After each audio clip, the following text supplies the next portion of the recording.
எல்லாருக்கும் வணக்கம்ங்க. நாம் நம்ம ஒரு ஏக்கரா வயலில் சாம்பார் வெள்ளரி போட்டிருக்குறோங்க.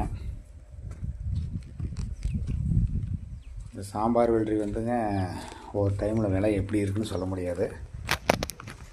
இருந்தாலும் நாம் அடுத்தது மஞ்சள் போடுற காட்டுக்காக 6 மாதம் சும்மா கிடக்குங்கிறதுக்காக வேண்டி சரி இதைய மல்ச்சிங் சீட் போட்டால் நல்லா இருக்கும்ட்டு, பில்லெல்லாம் கொஞ்சம் வராதுன்ட்டு மல்ச்சிங் சீட்டு போட்டுக்கிறோங்க. பாருங்கள், இது ஆரம்ப ஸ்டேஜுங்க. 10 நாள் ஆச்சுங்க. இது அப்படியே பூ அரும்பு வைக்கும் பாருங்கள், அரும்பு வச்சுருக்கும் பாருங்கள்.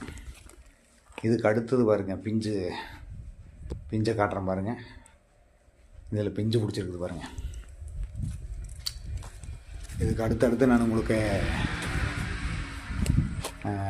எல்லா ஸ்டேஜ்லேயும் போடுறேங்க. நன்றிங்க.